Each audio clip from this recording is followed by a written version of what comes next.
Hello everyone and welcome to this introductory video to our course this semester, Politics 3520.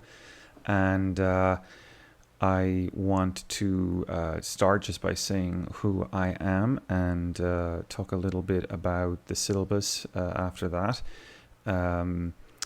The vast majority of the course will be explained through the syllabus, and because it's an online course, and online courses are obviously different to in-person courses insofar as I'm not going to be there with you all the time to explain maybe the answers to some of your questions. The syllabus is going to be quite detailed, and I've deliberately made it detailed so as to be able to try to preempt as many of your questions as possible, but also to give you a very firm sense of the expectations for the various assignments and how you participate and whatnot. So bear with me then today as I go through this syllabus with you. And also just to sort of give you a heads up that there will be soon on Blackboard an accompanying document to the syllabus, which is going to be the writing guide.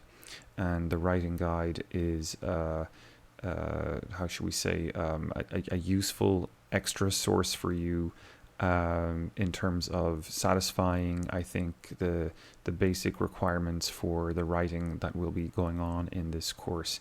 We have, because it's an online course, a lot of it will be taking part through the means of online discussion forums. And so you'll be getting involved in a lot of writing through that. And then of course we have a term paper we're doing this semester, which I will explain. All of this, in fact, I will explain as we go through the syllabus. So this syllabus will be available to you to download from the syllabus section of the Blackboard course, and I'll give you a heads up now in a minute on what to expect week by week as we go by the structure of the course and whatnot. But just maybe first of all, a little bit about who I am. Nicholas Keirsey is my name. Born and raised in Ireland. I've been a professor of political science here at Ohio University since 2008. And I'm primarily based on the Chillicothe campus, but I have also taught graduate courses in Athens. And I've made some guest appearances here and there on other OU campuses as well. So I obviously, can only be in one place at a time. But I do want for there to be a very sort of strong sense on your part that I'm here for you, to help you with questions or queries that you may have. So what I've decided is to make myself available for office hours in scare quotes, and I'll do that by appointment basis over Skype. And you can see my username there is my old and a bit silly username from when I was actually, when was Skype first out? I think maybe I was 20 or 21 years old or something. Anyway, as a young man, I came up with the wonderful title of Nervous Fishdown, which is a long story and based on some comic books I was doing at the time. I was trying to become a graphic artist, but that's in a different life a long time ago.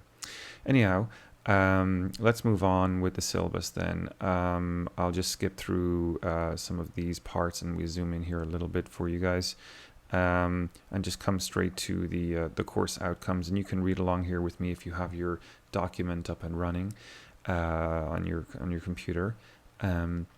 So we have a kind of a course contract here, and that is to say that if you follow along the various steps that I'm putting forward in the syllabus, and you're willing to work with me on achieving those various tasks, then by the end of this course, you should be able to understand and distinguish between a range of concepts and theories in the academic field of peace studies.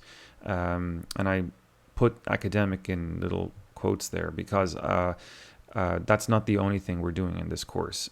It struck me when I was asked to teach this, and it's been 2 years, I think, since the last time I taught this course, that really we're living in a very momentous time. That at least there's a lot of things in play, and I've tried to choose readings for this semester, which are, and you'll see that in the course, there's a kind of a book club vibe going on here. And that is because, I think in a sense, the academic discipline, the academic field of peace studies is a little bit out of date just at the moment in terms of the various issues that we can see going on, whether they be issues to do with war, the electronification of war, the transformation of the way we relate to the concept of security, be that to do with ongoing technological transformations, for example, in the realm of cyberspace, or our economic lives, which have been radically changed since the year 2008 and continue to be changed, I think, because obviously the key word there is austerity, and we have seen various governments around the world make a priority of stabilizing the financial sector, often at the expense of the welfare and well-being of taxpayers. And so, whether it's cyberspace transformation or our economic well-being, our understanding of what's at stake in the term security has been broadened from being purely to do with what it might have presented in a Cold War, a post-Cold War context, or even a post-9/11 context, whether combating other superpowers, combating terrorist agencies, to now dealing with a number of very broad issues, so that the security has really become very broad. We could even throw in environmental security and the question of global warming. So I'm in this course determined to offer you provocative readings that cover these very wide-ranging areas in which security has been invoked. We're going to be looking at Black Lives Matter and the security of black bodies, black lives, through some interesting texts that have emerged in the last year or two, and obviously are kind of very much verbalized now in the context of the election that's going on, which of course is something we'll be talking about periodically as the weeks go by. So that's a little bit then about the academic aspect versus the sort of speedy, fast-moving set of questions that we all probably have right now about, what can this emergent field, this emergent literature say, or what does it have to say about peace and the prospects for peace in this time of a broadening of the concept of security. So we want to, when we have these various theories, be able to put them into some kind of relationship with each other, conversation with each other, and we will want to be able to relate them to these texts that I've chosen, these complementary texts that I've chosen, and that's going to basically, let me just fast forward here so we can have a look at the book, seeing as I'm on that topic. These are the texts. We have a core text called Approaches to Peace by David P. Baresh. Now, hold your horses there and read the note. The note says, buying this text is optional. I will be providing scans of the relevant readings to you on Blackboard. And that gives me a little bit of freedom, actually, because as we proceed, I may want to swap in or swap out certain readings if I can find better ones, or as the semester goes by, world events may sort of demand that we make some compromises with the readings here. So Baresh is kind of is a text I'll be going to, and the syllabus as it's currently set includes a lot of readings, lists readings that we'll be taking from the Barash book. But I want to kind of reserve a little bit of that flexibility there. And don't worry, I'll, of course, give you guys plenty of heads up notice as we go through. So you don't need to buy this book. I'll be putting scans up for you of and they're very little readings, very short readings exerted in that text for you. Go ahead and buy it if you want to. We will be using it a lot. So it would be worth it to have. It's just the ones I really want you to focus on are the supplemental readings. So we have a number of really fascinating readings here to look at. We're looking at Glenn Greenwald's No Place to Hide, about the transformation of cyberspace and the question of how security and insecurity has expanded into the realm of our social interactions online. Of course, the online world, by definition, is a world that could not exist without the nation state. The standards, internationally agreed standards, and much of the hardware that exists to support the internet infrastructure, would be impossible without the nation state, without the armed forces that both sort of originally innovated the technologies to the continued resources today that nation states provide for keeping the internet functioning. So that's a question then for us, is how the state, which is both the provider of the internet in many ways, but also increasingly becoming a force that can use technology in such a way to put us on surveillance, but also perhaps to compromise some of our basic rights to, for example, privacy, to not be put under surveillance while we're not officially under suspicion, according to a court of law, which might have issued a warrant for that surveillance to take place. So preemptive surveillance, or the abrogation of the right to the presumption of innocence, is a key question here, as Edward Snowden will discuss. We'll have some great video footage from a documentary there as well, which we can look at. Then we're looking at Kinaga Yamada Taylor's book, which is quite recent, From Black Lives Matter to Black Liberation. I really wanted to throw that in there because I think, again, as I was saying, along with the material that we'll be looking at from the Barash book, there's been such an uptick in the relevance of the race critique of the way we provide security here in the United States. But do bear in mind that the Black Lives Matter movement has also showed up recently in the UK, where there is an active and ongoing conversation about the need for security for Black lives and what that means. It might mean security from the state, which is a paradox because typically we look to the state as a source of security for us. Moving along, we have Paul Mason's Why It's Kicking Off Everywhere and David Graeber's The Democracy Project, Cernicek and Williams Inventing the Future. These are perhaps unusual texts to have in a peace studies class, but I wanted to try to pull on a strand or a theme with these texts. I think they're relevant and interesting for us because they speak to a way in which popular movements since 2008, especially since 2011, have become an agency, become a force in their own right,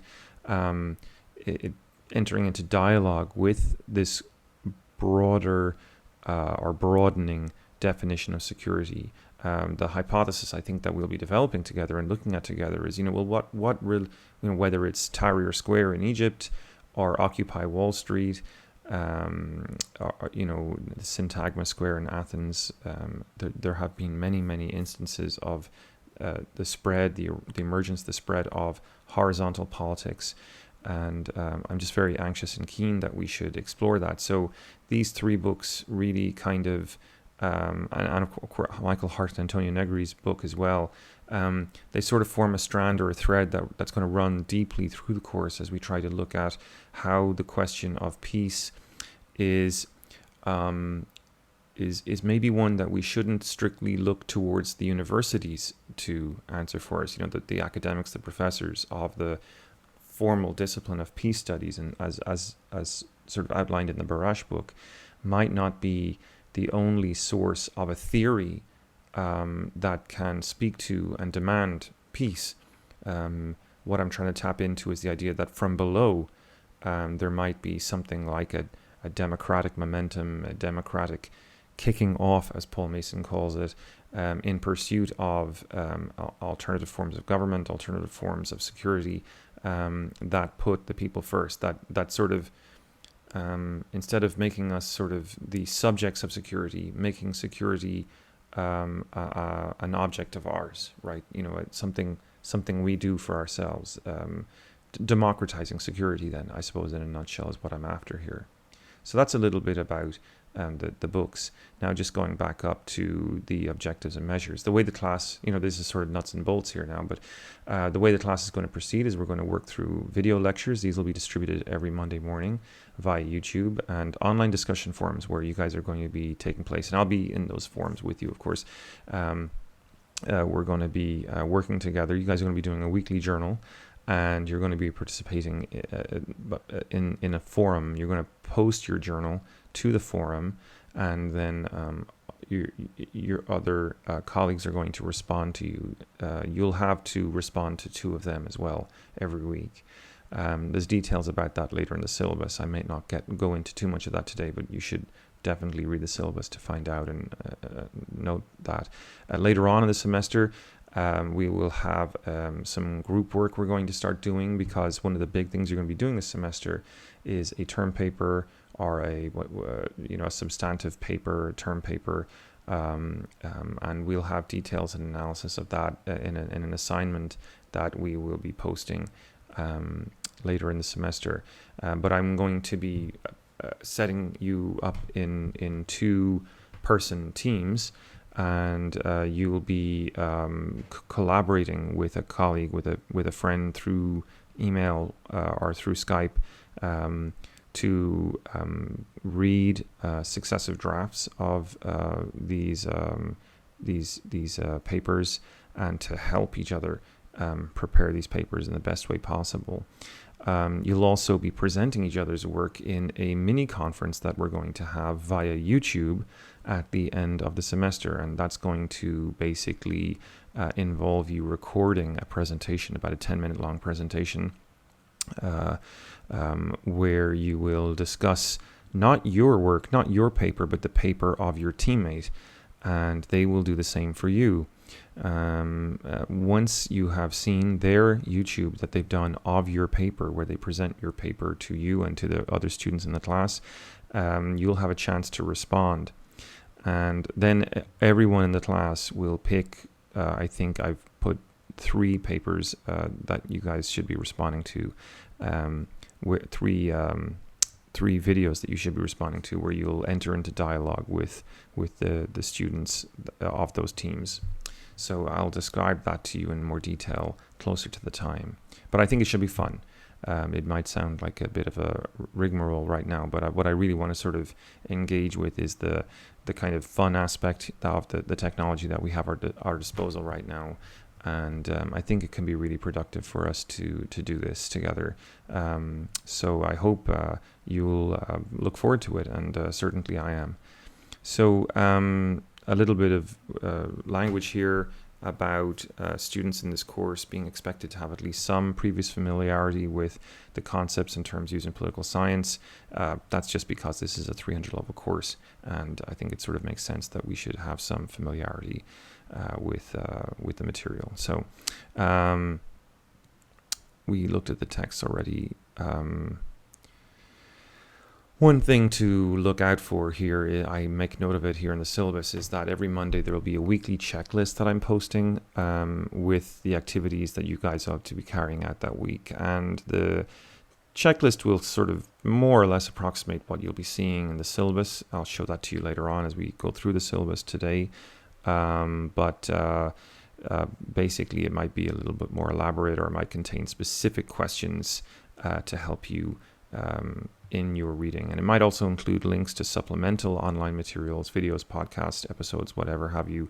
That'll really help you sort of tune in on the work that we'll be looking at for the week.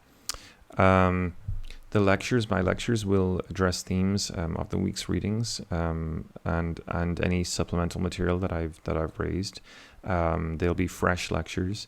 And I may also delve into ongoing issues in current affairs as we go.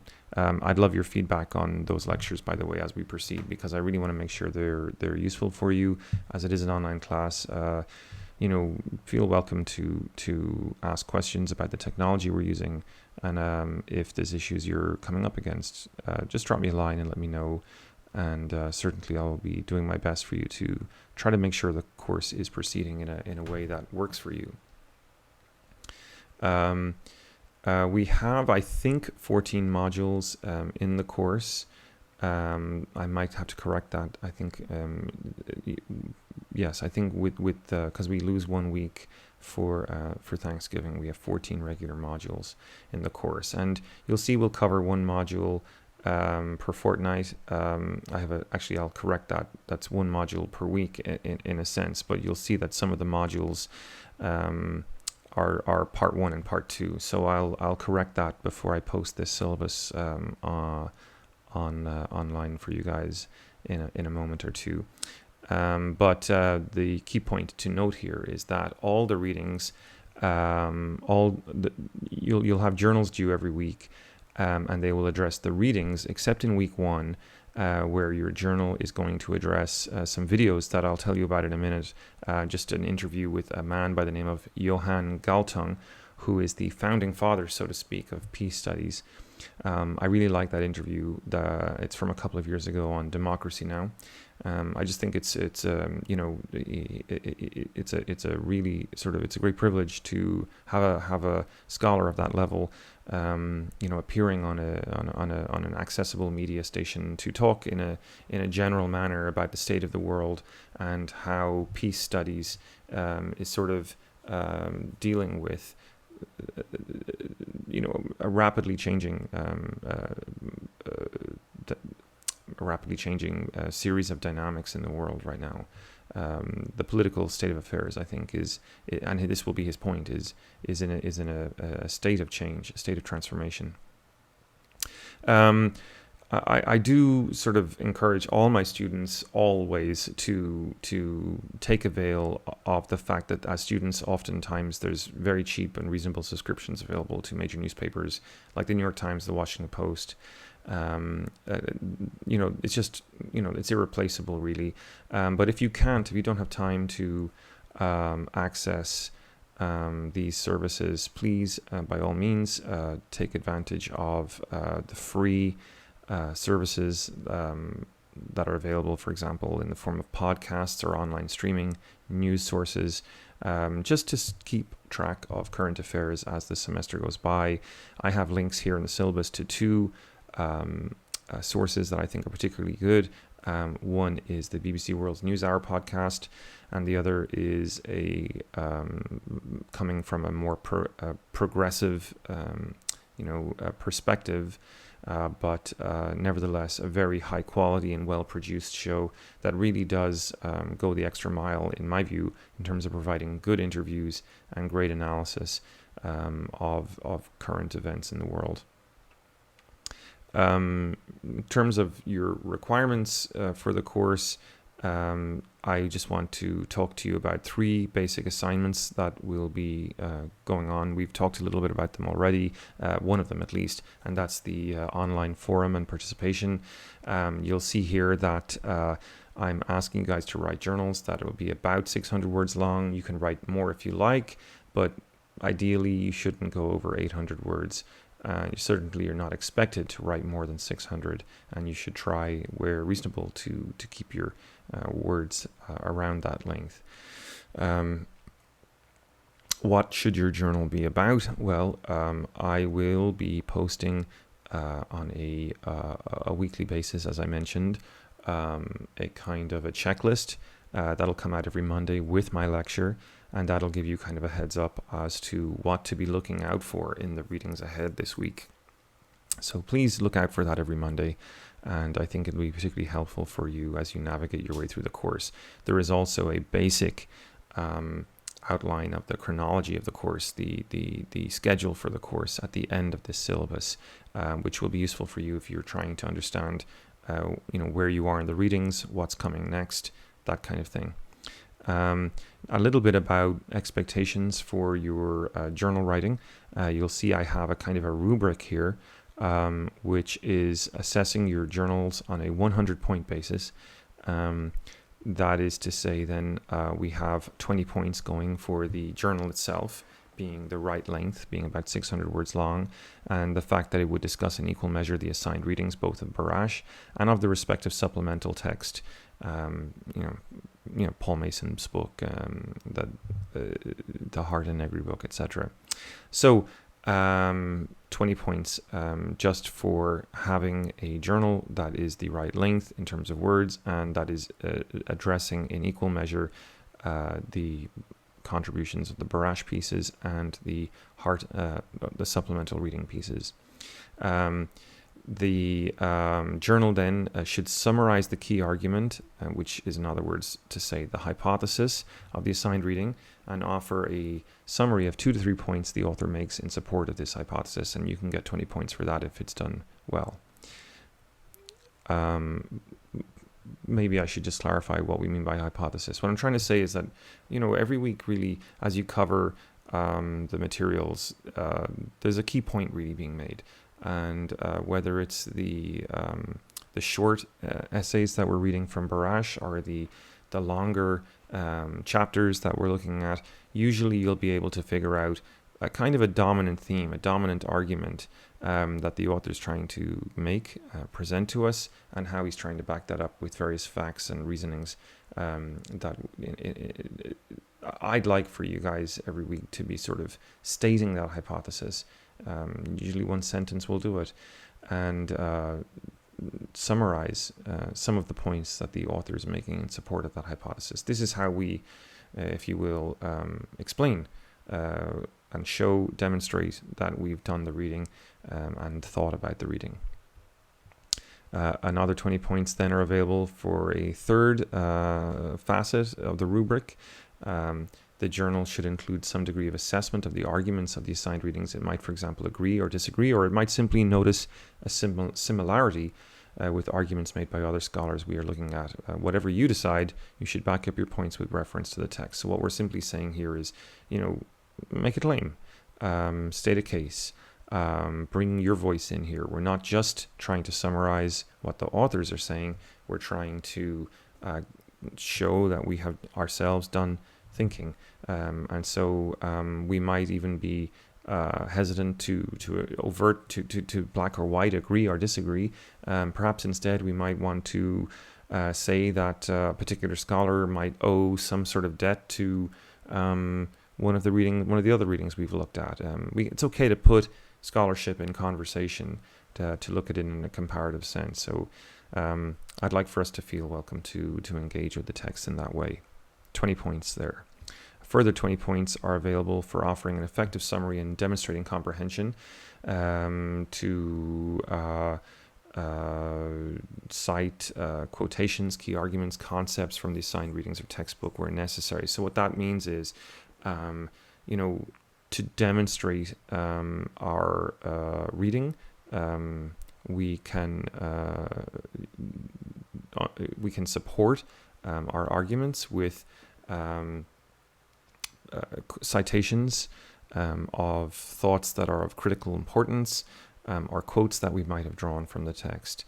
And of course, where we're doing that, we are anxious to have the reader aware of where we got our quote, our key concept from. And so for that reason, we put a page number in parentheses. And that is effectively, for the purpose of a journal, going to be suffice for a citation.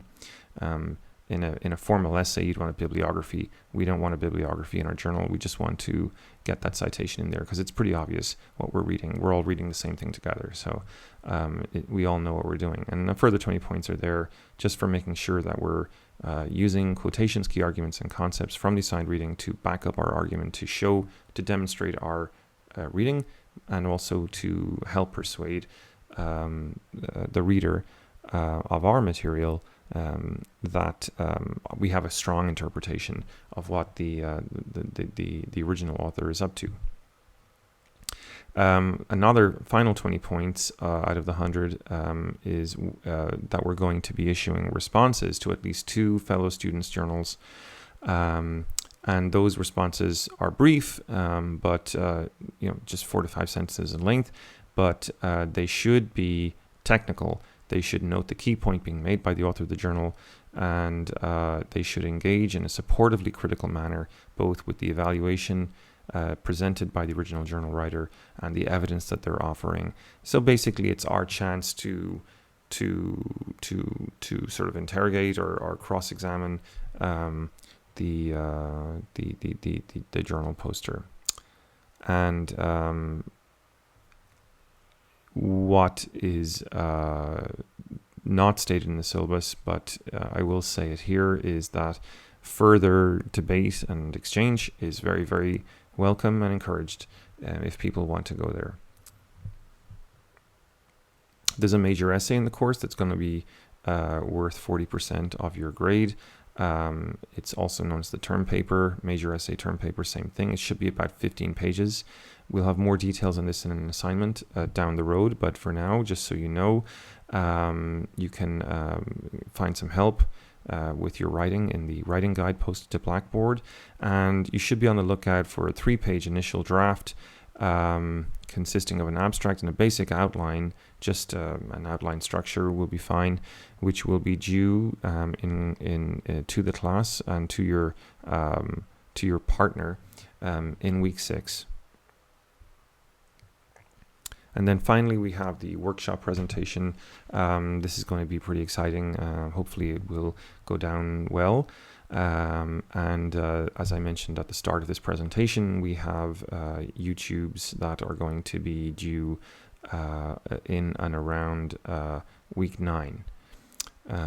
So something to look forward to, and I'll give you guys more details and a heads up on that as we get closer to the time. But there's some language here in the syllabus about how you're going to be assessed and what to look out for there.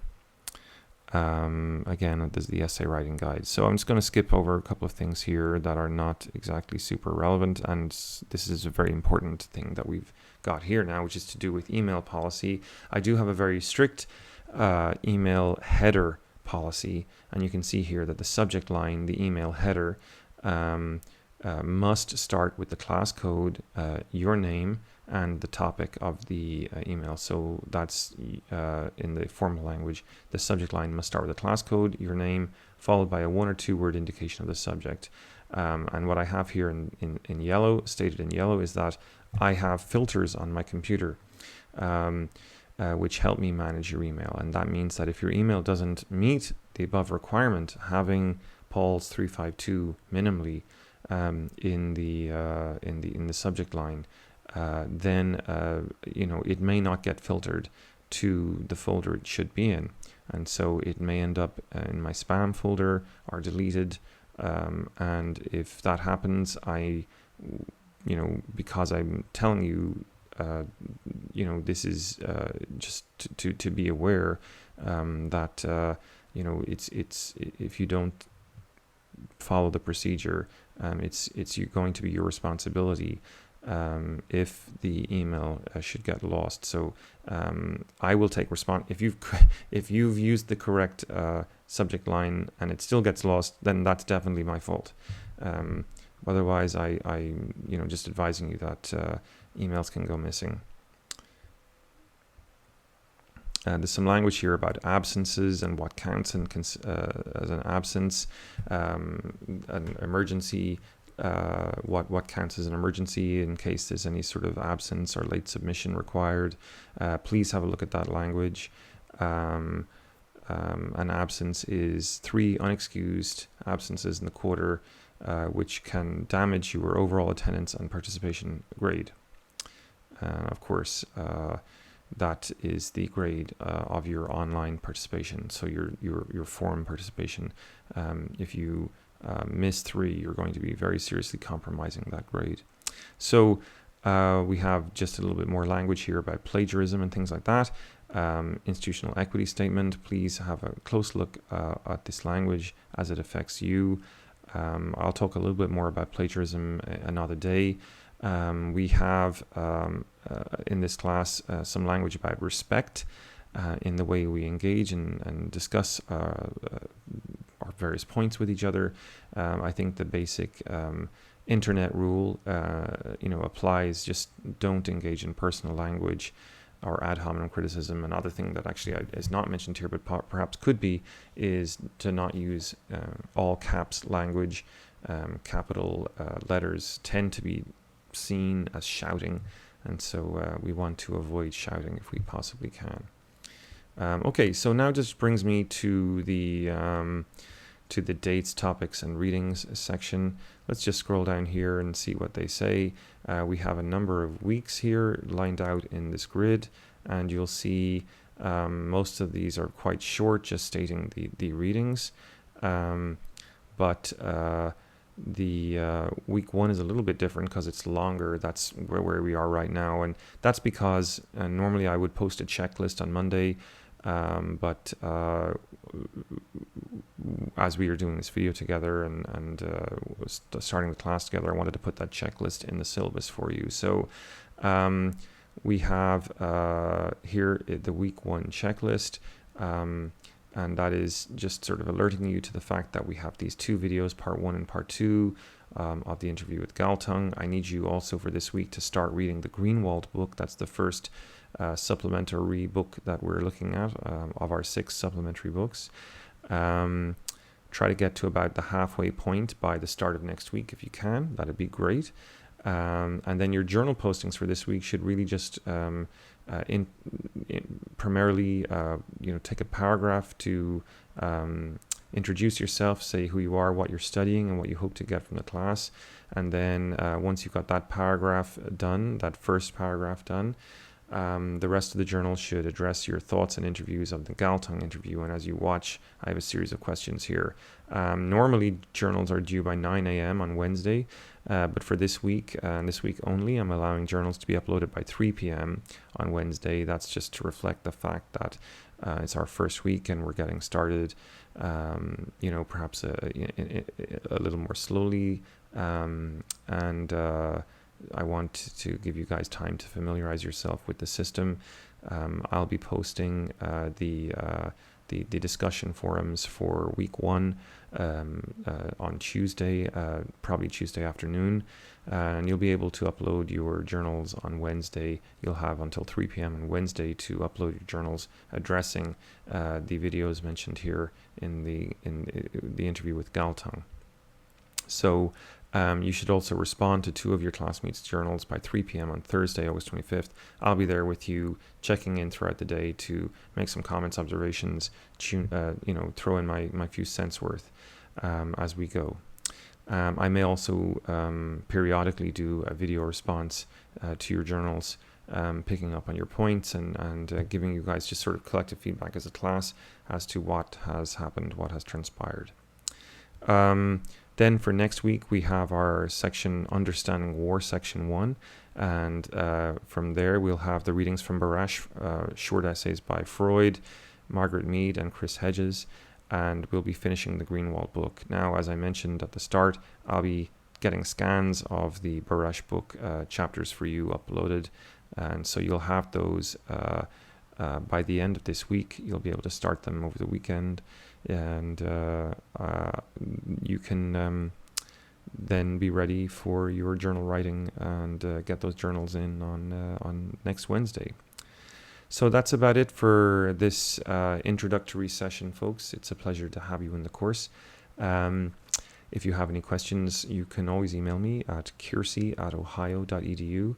The course Blackboard page will be open, and I'll be posting this video there as a note and message to you. You shall get this message in your inboxes. And we'll be proceeding pretty much according to the plan that I've just outlaid to you. So I hope this works for you. Looking forward to having your thoughts and views in our forum, and thank you very much for taking the class.